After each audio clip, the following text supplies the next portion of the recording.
Started with पाक India relation, आपके साथ पहला लेक्चर उस पे हुआ था। और इंडिया का हमने ये देखा था कि we never had comfortable relation, finished, and the relations are further deteriorating. Okay, and Indo Pak अभी जो ये डील हुई है, इसके बाद हमारे रिलेशनशिप को और झटका लग सकता है, क्योंकि इसका मतलब सवाल पैदा ये होता है कि अगर एक दूसरे के खिलाफ अटैक होगा तो अगर इंडिया पाकिस्तान पे अटैक करेगा तो सऊदीया भी अटैक करेगा। So very interesting question. तो इंडिया के साथ तो relationship you are that, this is the graph कि you started from 1947 and still going down, मतलब कभी भी बेस लाइन पे नहीं था। ये अगर नॉर्मल हो तो ये बेस लाइन हो। Now today we are talking about Pakistan US relation. सबसे पहले तो ये सोचिए कि ये दो मुल्कों का ये इनका इंटरेस्ट, कॉमन इंटरेस्ट क्या है, इनकी दोस्ती की वजह क्या बनती है। एक बंदा जो है वो ओकाड़ा के गांव का रहने वाला है मेरे जैसा, और दूसरा लाहौर के डिफेंस 5 में रहता है, तो मेरा और उसकी दोस्ती कैसे होगी जी? Very good.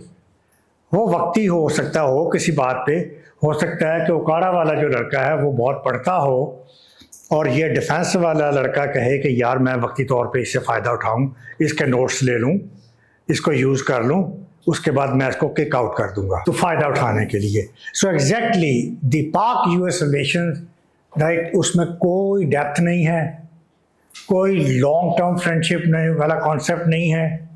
ओके, और उसमें रिलेशन भी हमारा up and down.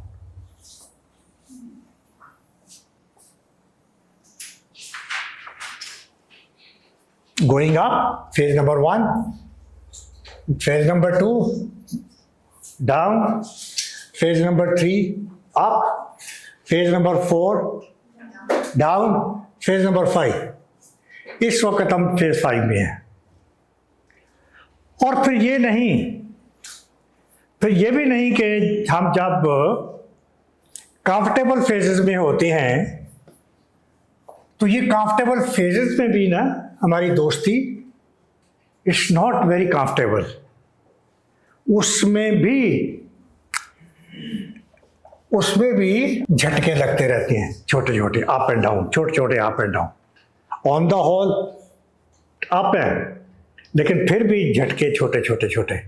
Bumpy road होती है ना, जैसे झटके लगते रहते हैं ना बम्पी रोड के ऊपर। सिमिलरली यहाँ पे अगर हम अप गए हैं तो यहाँ भी ओके इधर छोटे छोटे अप एंड डाउन भी रहेगा। मतलब परसिस्टेंटली ये रिलेशंस कंसिस्टेंट रहे ही नहीं। जब दोस्ती होती भी थी तब भी कंसिस्टेंट नहीं होते थे। अच्छा, और अब हम लास्ट फेज में हैं। लास्ट फेज में तो ये है ही बड़ी। Started like this, we shooted, यहाँ से सीधा यहाँ गए। ओके, ये मेंटेन किया, ऊपर भी गए और ऊपर चले गए, और फिर उसके बाद ये भी नीचे आना शुरू हो गए, और ये नीचे अब आप ये यहाँ पे आ गए। ठीक है, ये थी इमरान खान की गवर्नमेंट। इमरान खान की छुट्टी कब कराई गई थी? 2022 में। तो 2022 तक ये हमारा हाल हो चुका था, गो के इसी फेज में थे हम। और अब इमरान खान के जाने के बाद अब क्या हो रहा है? अब इसमें भी झटके लग रहे हैं। तो इट्स वेरी इंटरेस्टिंग, ये किस तरह की दोस्ती है, ये मसला क्या है। इसलिए I would use the word Pakistan US relations have never been consistent, they have moved in a cyclic pattern. ये साइक्लिक पैटर्न है, जैसे समुद्र की वेव्स ऊपर नीचे आती हैं। और इसके लिए अगर आप झूला का मतलब आपको आता है ना, झूला क्या होता है उसको इंग्लिश में कहते हैं सी सॉ, स्विंग है ना। तो सी सॉ पैटर्न, झूला ऊपर आता है नीचे आता है, pendulum. So this is the relationship. अब ये क्या मसला क्या है, इसके मसला क्या है, ये कहीं टिकता क्यों नहीं है। मतलब दोस्ती होती है उसमें भी खौफ रहता है, और जब नहीं होती तब तो हमारी शामत आती ही आती है। होती है तो फिर जनाब झटका।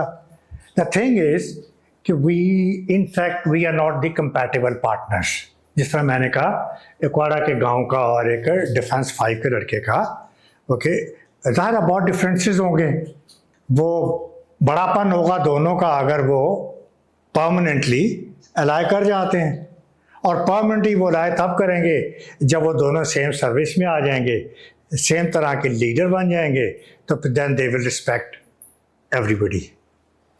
अच्छा, तो Pakistan India Pak US basically the relationship fluctuated because of reason number one कि अमेरिका, आप देखिए America was super power, America was super power in 1947 and Pakistan was a newly established state which was struggling to survive. So just think, वही वाली बात हो गई, ये दो compatibility तो थी नहीं, तो why did they become friends? एक लम्हे के लिए सोचे तो जवाब ये है, फ्रेंडशिप इसलिए हुई कि वो उसने सोचा, जो बड़ा है ताकतवर, कि मैं छोटे को यूज़ करूं अपने इंटरेस्ट के लिए। जैसे सऊदीया ने, अभी मैं इसको क्रिटिसाइज करता हूं कि पैक्ट पाकिस्तान ने किया, ये सऊदीया हमें यूज़ कर रहा है, हमने सऊदी इंटरेस्ट को फॉलो किया, पाकिस्तानी इंटरेस्ट को फॉलो नहीं किया। अच्छा चले, तो इसलिए अमेरिका ने कहा कि ये मुल्क छोटा सा है, कुछ भी नहीं कर सकता, अनस्टेबल है, सर्वाइवल इसका ख़तरे में है, बट बड़ी सही जगह पे वाक़ है, we can get our job done. ठीक है, इसलिए उन्होंने पाकिस्तान में अट्रैक्शन नज़र आई। अब सवाल ये पैदा होता है कि पाकिस्तान में अट्रैक्शन क्यों नज़र आई? ग्लोबल सिनेरियो क्या था, यहाँ पे ग्लोबल सिनेरियो क्या था, यहाँ ग्लोबल सिनेरियो क्या था, यहाँ ग्लोबल सिनेरियो क्या है, यहाँ ग्लोबल सिनेरियो क्या है, और वो इस वक्त ग्लोबल सिनेरियो क्या है? तो अमेरिका ग्लोबल सिनेरियो इसलिए कि अमेरिका ने ग्लोबल कंट्रोल रखना है, सुपरसीड करना है। America has to show its supremacy in the world, and America being super power would not like any other competitors। ठीक है, cold war period 1947 to 1990, Cold War period was the conflict between two superpowers। अब वो second world war के बाद दो super powers बनी थी, एक तो अमेरिका और दूसरा नॉट रशिया, अभी हम यूएसएसआर कहेंगे उसको, सोवियत यूनियन भी कहते हैं इसको। तो ये दोनों में कॉन्फ्लिक्ट शुरू हो गया। अब अमेरिका तो एक्सपेक्ट नहीं कर रहा था, अमेरिका तो एक्सपेक्ट कर था I would lead the world and there will be no rival, but unfortunately ये राइवल कहाँ से आ गया? और ये जो राइवल आया, इसकी अपना आइडियोलॉजी थी कम्युनिज्म की। इसने कहा कि मैं सुपर पावर हूँ and I want to lead the world and I want to implement my ideology.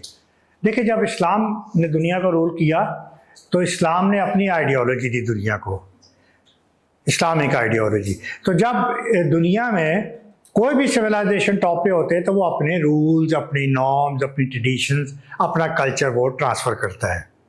So the competition began between one super power and the second super power. अब इसमें दोनों ने क्या किया कि दुनिया के बाकी ममालिक को भी कहा कि join our block.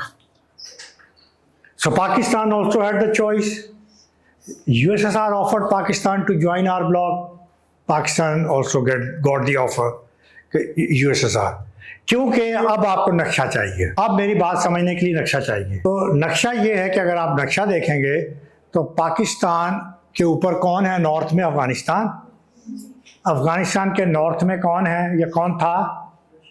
USSR, very close to us। तो Pakistan decided to ignore USSR, to ignore communism, and decided to join 12,000 kilometers away with America, who was pursuing its own ideology of capitalism. So therefore, both needed allies कहते हैं दोस्त. So the world was called bipolar world. दो poles थे दुनिया में, American पोल और USSR का पोल.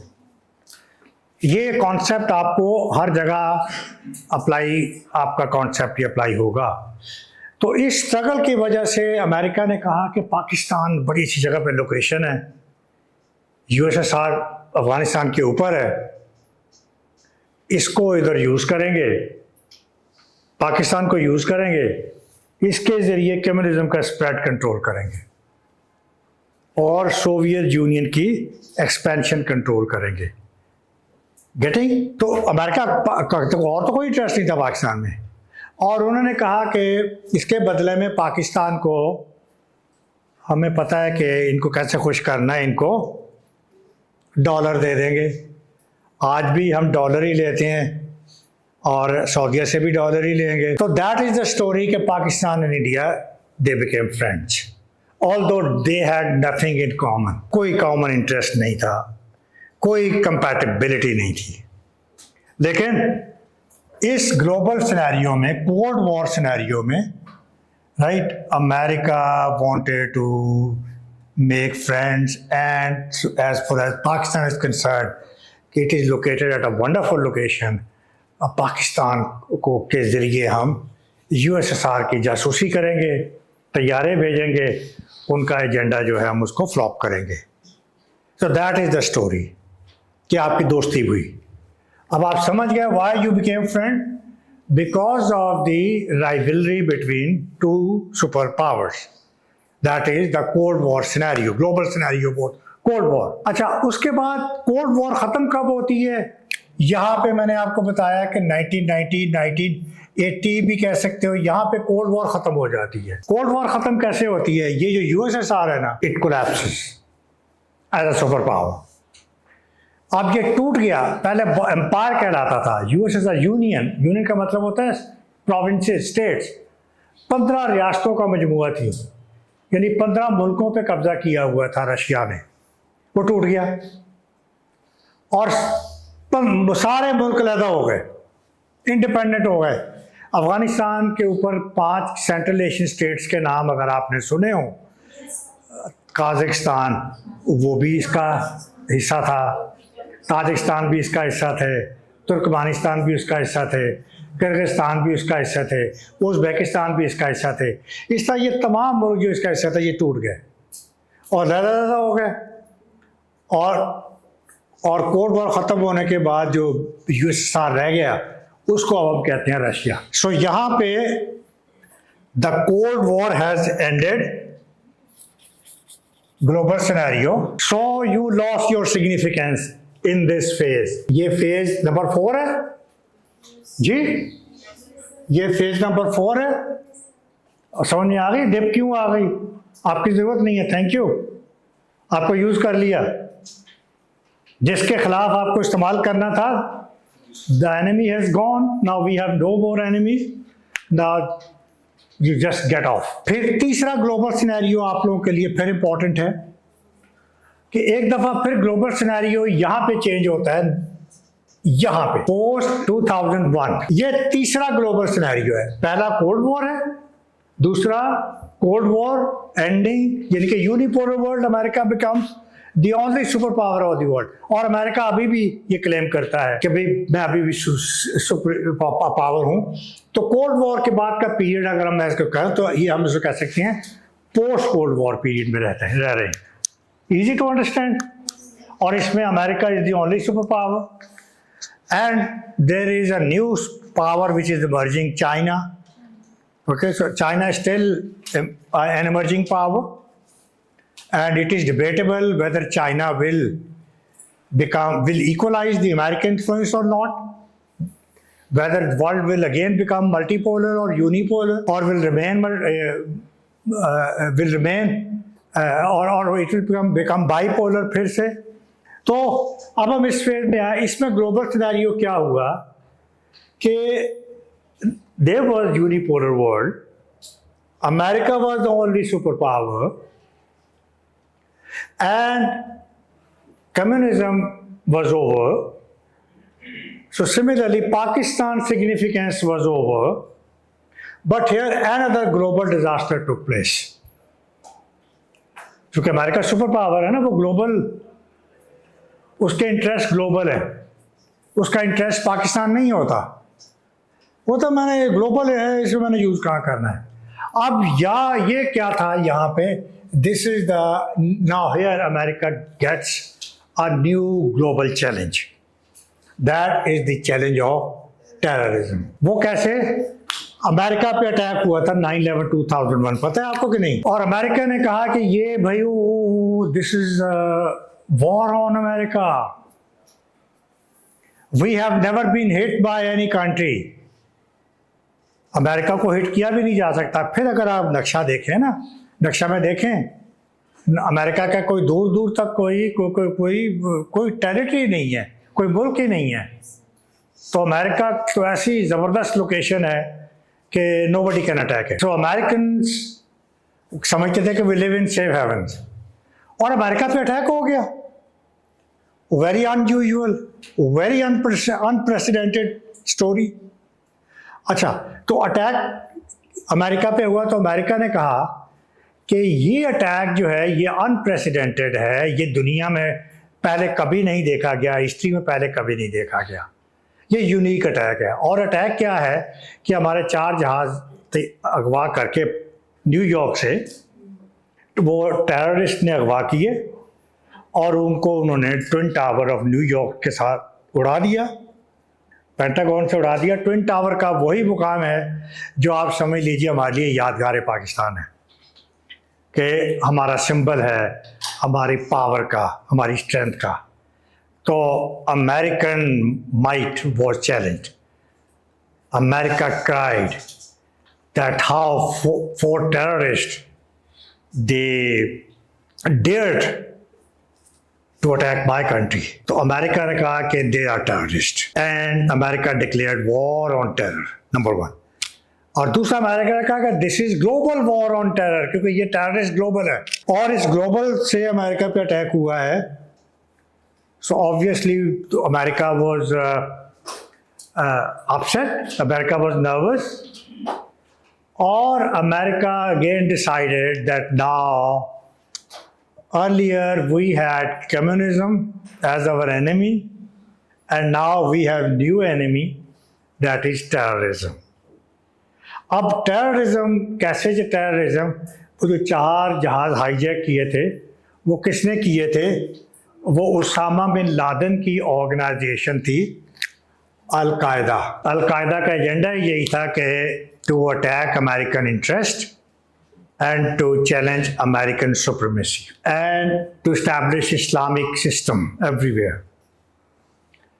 और ये अल-कायदा कहाँ पे थी? अफगानिस्तान में। अब फिर देख लीजिए ज्योग्राफी, आपकी ज्योग्राफी, आप कहाँ बैठे हो? अफगानिस्तान के सेंटर में बैठे हो, सबसे ऊपर। तो अगेन अमेरिका को आपकी किस लिए याद आई कि ये अल-कायदा वहाँ बैठी है अफगानिस्तान में, और उसका जो लीडर है उसामा बिन लादेन वो भी वहीं है, तालिबान के पास है। तालिबान रूल कर रहे थे उस वक्त भी, आज भी रूल कर रहे हैं। तो कहते हैं तालिबान उनको सपोर्ट कर रहे हैं, तो इसलिए हमने अफगानिस्तान पे अटैक करना है, क्योंकि ग्लोबल टेररिज्म का जो हब है, जो एपी सेंटर है, वो अफगानिस्तान है, वो अल-कायदा है और तालिबान उसको सपोर्ट कर रहे हैं। और ये हमें ग्लोबल वॉर ऑन टेरर, उसने कहा कि दुनिया के बाकी मुल्क भी मुझे ज्वाइन करें। बदमाशी। सो 49 कंट्रीज ज्वाइंट अमेरिका। अब तो एक फौज बनी। अब आइए पाकिस्तान की तरफ। पाकिस्तान को कहा गया जनाब आपकी एक दफ़ा फिर हमें ज़रूरत पड़ गई है। अब आप समझ रहे हैं? उन्होंने कहा जी खैरियत। उन्होंने कहा जी आपको यूज़ करना है, अफगानिस्तान पे अटैक करना है। हमने कहा डॉलर दे दें, हम हाजिर हैं, बने इसलिए। तो पाकिस्तान सेड यस, और फिर हमने अपनी बेसिस दे दी, सारे कुछ उनके हवाले कर दिया।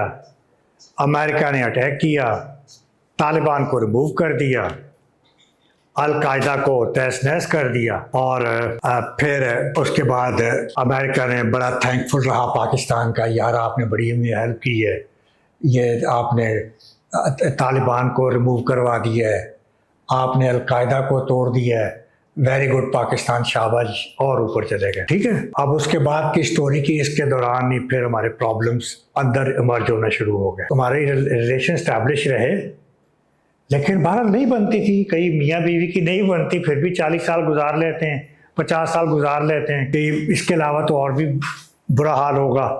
तो इस वक्त की कहानी में यहाँ पे स्टॉप कर रहा हूँ।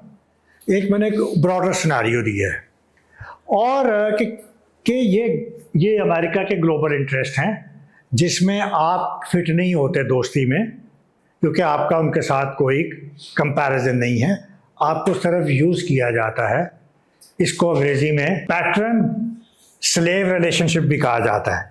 मलिहा लोधी ये टर्म यूज़ करती है अपनी किताब में। पैटर्न का मतलब होता है आका, और स्लेव का मतलब मुझे नहीं पता, वो आपको पता है। तो ये है जनाब, आका हमें हुक्म करता है और गुलाम हुक्म की तामील करता है। This is the story. आपको अब जहाँ पे आपको ज़रूरत कहाँ कहाँ आपकी नहीं ज़रूरत पेश आई, यहाँ नहीं पेश आई, और ये यहाँ कोल्ड वॉर ख़त्म होने के बाद आपकी कोई ज़रूरत नहीं थी। और समझ रहे बात को, जहाँ क्यों ज़रूरत नहीं थी कि यहाँ पे कोई और ग्लोबल सिनेरियो हो गया था, जो मैं अभी आपको अवॉइड कर रहा हूँ कि नॉलेज को ज़्यादा कंफ्यूज करने से। लेकिन कोई सवाल हुआ तो मैं जवाब दूंगा। यहाँ तो आप समझ गए कि यहाँ आपकी ज़रूरत क्यों ख़त्म हुई, क्योंकि कम्युनिज्म ख़त्म हो। तो अब इस वक्त जो सिनेरियो चल रहा है, ये हम इस लेक्चर का सेकंड पार्ट उसमें डिस्कस करेंगे, क्योंकि इसमें बहुत सारी डेवलपमेंट्स हो गई हैं। क्योंकि अभी ये आसिम मुनीर का दौरा भी था, अभी वो क्रिटिकल मिनरल डील भी साइन हुई है, फिर सऊदीया पैक्ट भी साइन हुआ है।